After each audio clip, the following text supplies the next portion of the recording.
Amen.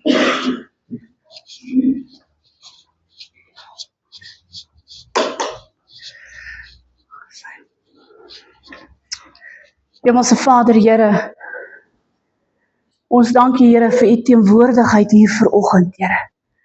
Here, dankie vir hierdie voorreg wat ons het, wat ons by u voete kan sit, Here. Abba Vader, Here, vanoggend wil ek kom en vra, Here, dat u hierdie woord self sal bring vanoggend. Here, nie ek nie, nie Laura nie, Here. Here, maar laat dit uit die hart uitkom, Here, uit die mond uitkom, dat ek net die spreekbuis sal wees vanoggend, Here. Ek dank u, Here, vir elkeen wat luister vanoggend na die woord, Here, vir elkeen wat later dit hoor, Here. En vir elkeen wie se hart dit aanraak, Here. Waar u besig is om te werk. Waar u besig is met voorbereiding. En daarvoor sê ons dankie in Jesus naam. Amen. Amen. Amen. Soos jy jou Bybel by jou het vanoggend, ons gaan verder daar in Genesis. En ons gaan vanoggend lees uit Genesis 39. En ons gaan net 'n paar versies doen vanoggend.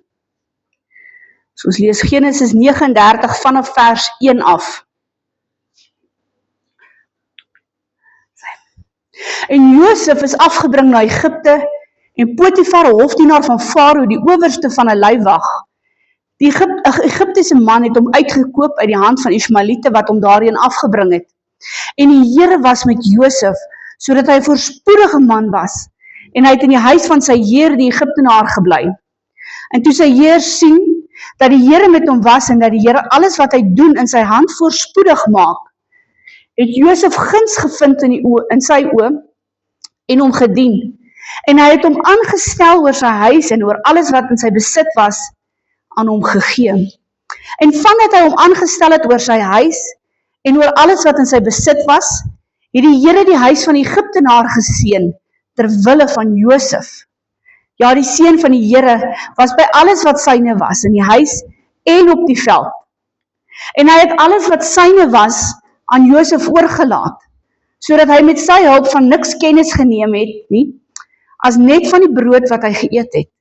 En Josef was skoon van gestalte en mooi van aansien. Ons gaan net oral hier vanoggend. As ons kyk, hoe meet die wêreld sukses? Die wêreld meet sukses in die vorm van, hoeveel geld het jy? Hoe groot huis het jy? Wat se tipe werk het jy? Hoe groot of hoe grand kar ry jy? Dis hoe die wêreld sukses sien. Sien maar, God meet sukses op 'n ander manier. God is meer gepla om te wil weet of hy jou kan vertrou of nie. Vir hom gaan sukses oor vertroue. Sien, God is nie baie hastig om ons te wil bevorder met wat ons doen nie. Want hy is meer gepla oor ons voorbereiding vir die dinge wat moet kom. 'n Man het eendag 'n bamboesplaas gaan besoek en hy vra vir die boer, maar nou waar is die bamboes? Die boer sê vir hom, dis hierso. Dis daar. Eerste jaar is daar niks gesien nie, tweede jaar niks nie, derde, vierde jaar niks nie. En in die 5de jaar skielik, dan skiet die bamboes op. En dan groei bamboes met 'n verskriklike spoed. Dis een van die plante wat die vinnigste groei. Sien, maar die bamboes het nie in die 5ste jaar eers begin groei nie. Dit het in die eerste jaar al begin groei. Want vir 4 jaar lank moes bamboes wortels vorm en 'n diep wortelstelsel hê, sodat hy die hoogte van die plant kan dra. Sien, en baie Christene het vandag hierdie probleem dat hulle soek hoogte, hulle soek aansien, maar niemand wil bid vir 'n diep wortelstelsel nie. Amen. Hulle wil 'n mikrofoon hê, maar hulle soek nie voorbereiding nie. Hulle soek 'n paleis, maar hulle is nie bereid om in 'n put te gaan sit nie. Hulle is nie bereid om in Potifar se huis te werk nie. Hulle is nie bereid om in die tronk te wees nie. Hulle wil die blessings hê, maar hulle is nie bereid om die swaar kry te vat wat saam met blessings gaan nie. Amen. Hulle soek 'n salwing, hulle soek die kroon, maar hulle is nie bereid om die kruis te dra nie. Amen. Die wêreld sit met daai probleem vandag dat almal wil die salwing van die Here dra. Almal wil gesien word, maar niemand wil die kruis meer dra nie. Amen. Niemand is bereid om dit op te tel nie. Josef se grootste voorbereiding, sy grootste opleiding, het nie in die paleis gebeur nie. Sy grootste opleiding het in Potifar se huis gebeur, toe hy 'n slaaf was. En nou vinnig leer ons, dat die Here is met ons, maak nie saak waar ons is nie. Kyk weer wat sê vers 1 en 2, het sê Josef was afgebring na Egipte toe, en Potifar het hom uitgekoop uit die Ismaeliete se hand uit. Potifar hoef hom nie te gekoop het nie. Die Ismaeliete hoef hom ook nie te verkoop het nie. Hulle kon hom gehou het. Hulle kon hom saamgesleep het waartoe hulle ook al op pad was. Maar die Here het met Potifar gepraat en vir Potifar gesê, gaan koop vir Josef. Amen. Want Josef moet by jou wees. Josef moet in jou huis voorbereiding kry. Het sê, en die Here was met Josef gewees. Amen. Ongeag waar Josef was, die Here was saam met hom. Sien, Josef het alles verloor. Hy het sy kleed verloor wat sy pa vir hom gegee het. Hy het sy identiteit verloor. Sy broers het hom 'n dromer genoem. Die oomblik toe hy by Potifar kom, toe hy nie meer Josef nie, toe hy 'n slaaf. Toe was hy 'n niks gewees nie. Hy het sy familie verloor, sy vryheid, hy het sy hele toekoms basies verloor. Hy was soos 'n besitting verkoop. Maar nog steeds was die Here saam met Josef. Amen. Jesaja 41 vers 10 sê presies dieselfde ding vir ons. Hy sê, wees nie bevrees nie, want ek is met jou. Amen. Kyk nie angstig rond nie, want ek is jou God.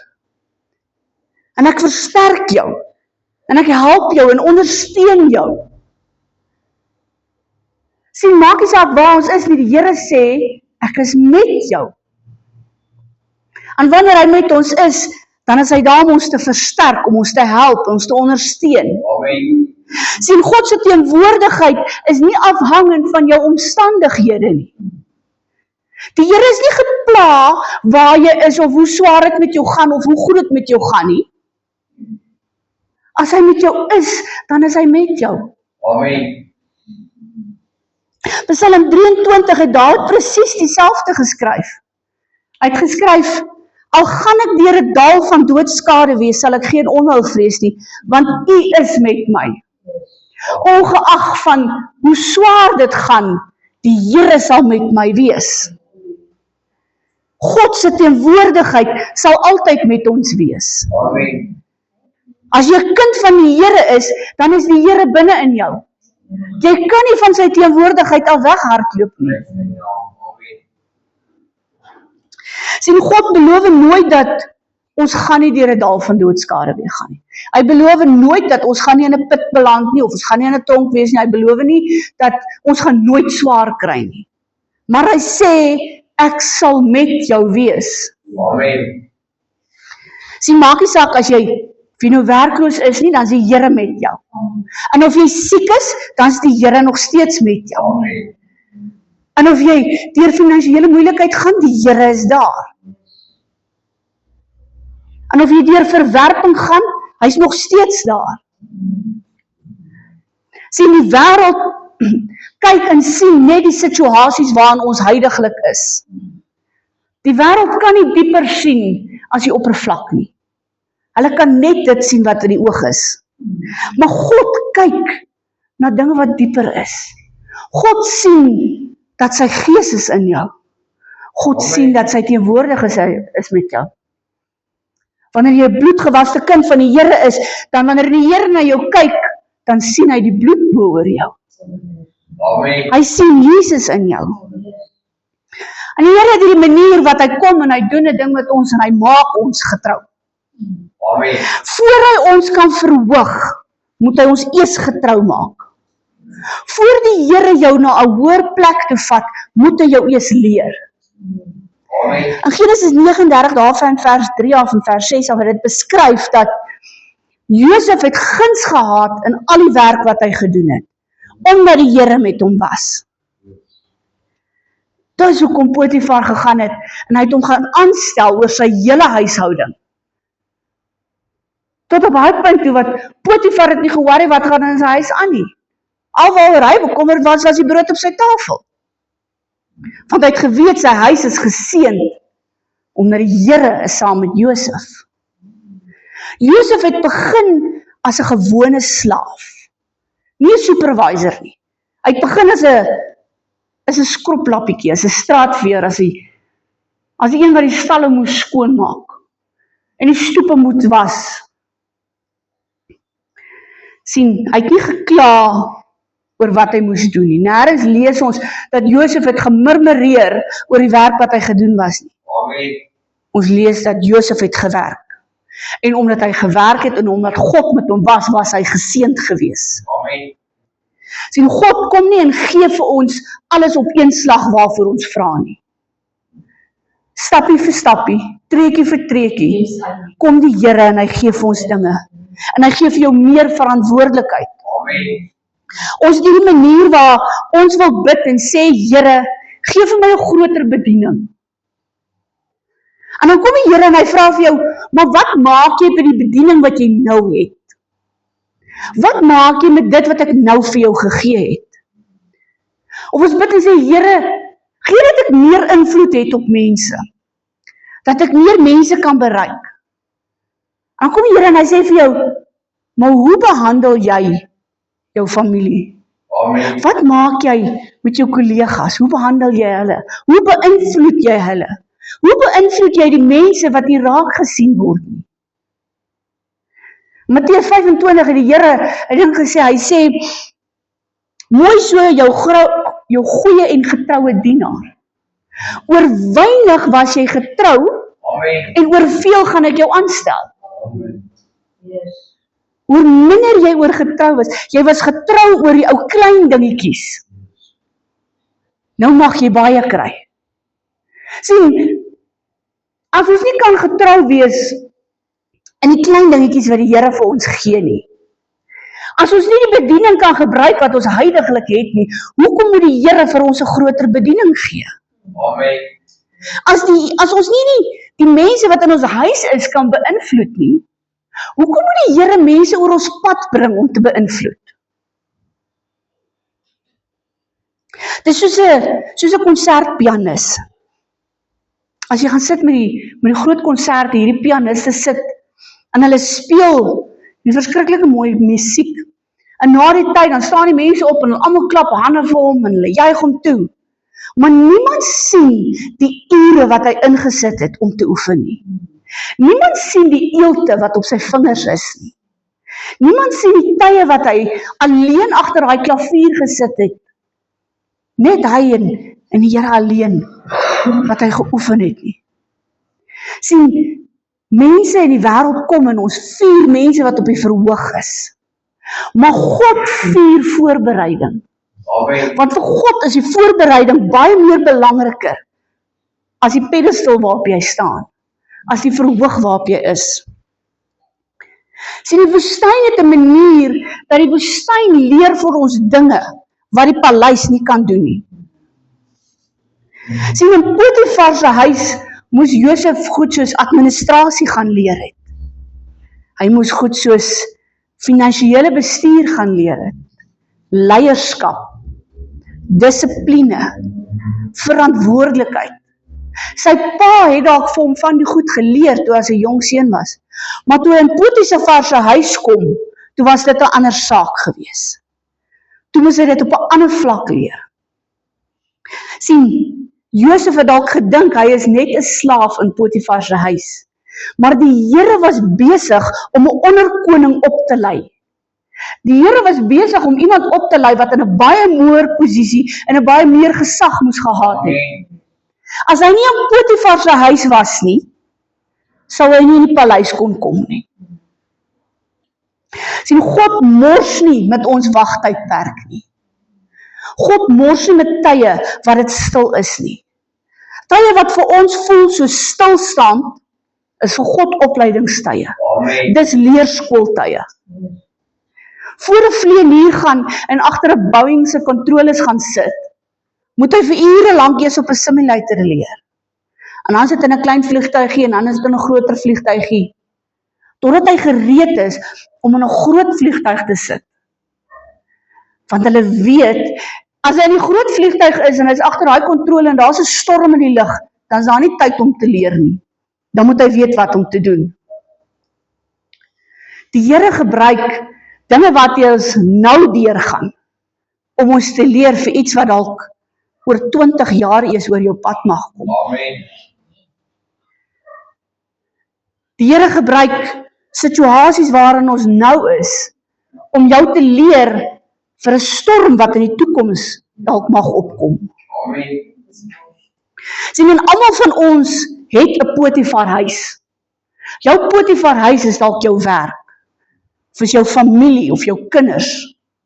Jou Potifar huis is dalk jou eie bediening, of studies waarmee jy besig is. En ons het hierdie manier wat ons sat en bid en sê, Here, verander my. Here, verander my omstandighede. Hoeveel keer bid ons nie voor die Here en gaan lê by hom en gaan pleit by hom en sê, Here, haal ons net uit hierdie omstandighede uit nie. Maak dinge net beter vir my. Maar ons bid nooit en vra, Here, wat wil jy my nou leer in hierdie omstandighede? Die oomblik wat jy jou gebed verander en sê, Here, wat wil jy my in hierdie seisoen leer, verander jou gebed. Dan verander alles. Want nou begin jy agterkom waarmee die Here besig is. Sien, Josef was nog nie in die paleis gewees nie. Hy was maar nog net in Potifar se huis gewees. Hy was nog nie by die bestemming nie. Het was nog net 'n pitstop gewees. Maar die Here was die hele tyd saam met Josef. Amen. Sien, as God met jou is, dan kan jy binne in Potifar se huis wees, en jy sit binne in God se wil op dieselfde tyd. Jy kan binne in 'n leerskool wees, en jy is reg waar die Here jou wil hê, vir daardie oomblik. Amen. Jou adres is nooit belangriker as God se teenwoordigheid nie. Mense moet daai kopskuif begin maak, want ons het hierdie manier om te dink, dat ons omstandighede vat prioriteit teenoor God se teenwoordigheid.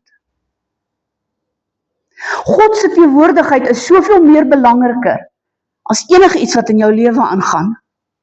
Sy teenwoordigheid is meer belangriker as die dinge daar buite. En baie keer kom jy en jy voel vasgevang binne in Potifar se huis. Want jy voel vasgevang in 'n seisoen wat jy nie gekies het nie. Amen. Niemand van ons kies om in 'n put te wees nie. Niemand van ons kies om soos 'n slaaf in Potifar se huis te wees nie. Jy werk hard. Jy doen wat jy moet doen. En jy voel tog, niemand sien dit raak nie. Jy voel baie keer nie eens die Here sien dit raak nie. Sien maar, die Here sien. God neem notisie van wat aangaan. En God gebruik seisoene wat ons nou deurgaan as voorbereiding vir dinge wat kom. Amen. Ons dink baie keer dat die seisoene wat ons nou deurgaan is onregverdige seisoene.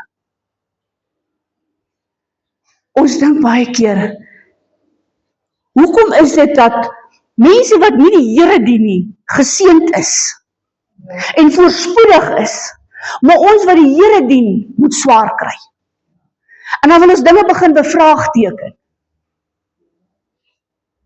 En dan een of ander tyd moet die Here jou kom herinner, so sê, maar ek is besig met iets anderste.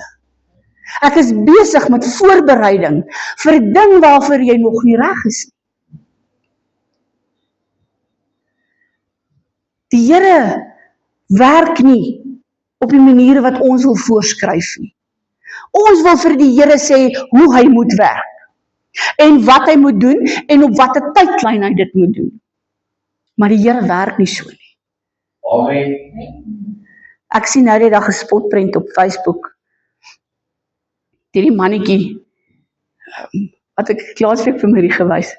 As jy al oor die fliek Zorro gekyk het, dan sien jy in die fliek was daar 'n gedeelte waar hy opleiding gekry het hoe om met 'n swaard te werk. En hy kom en hy waai sy swaard heen en weer en hy gaan te keer en die ou man kom en hy skreet uit sy hand uit. En dis wat die Here doen. Ons kom en ons waai ons swaard voor die Here en ons sê vir hom dis hoe dit gaan werk. Dan kom die Here en hy skreet uit ons hand uit. Want hy sê dis nie hoe dit werk nie. Nie in jou tyd nie, maar sy tyd. Amen. Nie jou planne nie, maar sy planne. En ons is sukkel, ons sluk swaar daaraan om dit te aanvaar. Ons sluk swaar daaraan om God se manier te aanvaar, om sy leerskool te aanvaar. Amen. Ek weet, ek was nie baie lief vir skool nie, ook het skool gepes. Ek was ook nie die beste presteerder en ek het so, my ma het altyd gesê, ek het so op my pasvelle deurgeskuur. Want ek het nie van skool gehou nie. Ek het nie gehou daarvan om in 'n klaskamer te sit en iemand moet vir my sê, jy moet so en so en so doen. Die oomblik toe ek uit die skool uit is, en ek begin my eie studies doen, ek begin afstandonderrig doen, toe sit ek heeltemal aan 'n saak, want toe doen ek dit my manier. Toe raak dit nou lekker. Sien maar, partykeer het ons nodig dat die Here moet sit met ons en ons moet in 'n klaskamer gaan sit. En hy moet vir ons sê, dit is hoe die dinge gaan werk. As jy wiskunde gedoen het en jy het algebra gedoen en jy het 'n kortpad gekry om die somme uit te werk. En dan skryf jy daai kortpad in jou boek neer en dan kom die juffrou en sy trek 'n streep daardeur. Sy sê vir jou, maar dis nie hoe dit moet werk, want jy moet dit so doen. Jy moet dit op die lang manier doen. Daai som vat jou 'n hele bladsy. En partykeer is dit besig wat die Here met ons doen. Die Here sê vir jou nie kortpad, jy moet die som op die lang manier doen. Elke lettertjie, elke syfertjie moet uitgeskryf word vir 'n doel. Want jy moet sien wat hy besig is mee om te doen. Dis die enigste wy wat ons gaan sien wat God doen. Amen. Amen. Elke oog gesluit vanoggend. Here, soveel kere is ons in 'n wagtydperk. Here, soveel kere sit ons in 'n skoolklaskamer, Here, waar U besig is om vir ons dinge te leer. Here, en ons raak rebels, want ons wil nie. Ons wil nie daar sit nie, Here. Here, ons wil nie deur hierdie skool gaan nie, deur hierdie opleiding gaan nie. Here, maar volgende wil ons kom en vra, Here, dat waarmee U ook al besig is, Here. Here, soveel keer baie dan bid ons en sê, Here, verander my omstandighede. Here, haal my net hier uit. Here, maar ons wil vra vanoggend, wys vir ons wat U besig is om vir ons te leer. Here, wys vir ons, Here, die dinge wat U wil hê ons moet leer, hoe ons moet vorm. Here, ons wil baie keer kom en die somme op die kort manier doen.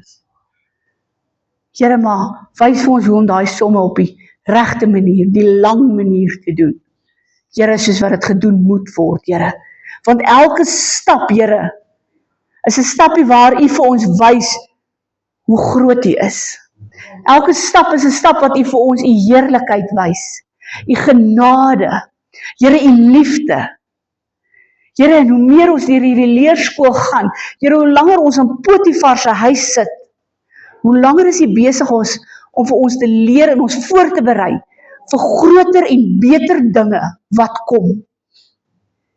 Here, maar totdat U besluit om ons soontoe te vat, weet ons is op die regte plek waar ons nou is. En daarvoor kan ons sê dankie in Jesus naam. Amen.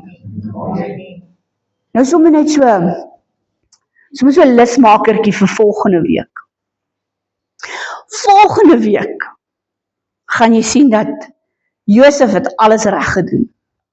alles perfek gedoen en hy het nog steeds in 'n tronk beland. Amen. Jy gaan sien dat gehoorsaamheid gaan jou nie vrywaar van probleme nie. Gehoorsaamheid gaan jou nie vrywaar van 'n tronk nie. Maar jy gaan ook sien dat God gebruik onreg om ons te bevorder. Amen. God gebruik onreg wat aan ons gedoen word om Amen. vir ons meer te gee en jou na groter en beter plekke te vat. Amen. Amen. So moenie volgende week mis nie. Maar dan gaan jy leer wat het gebeur in die tronk met Josef. Amen.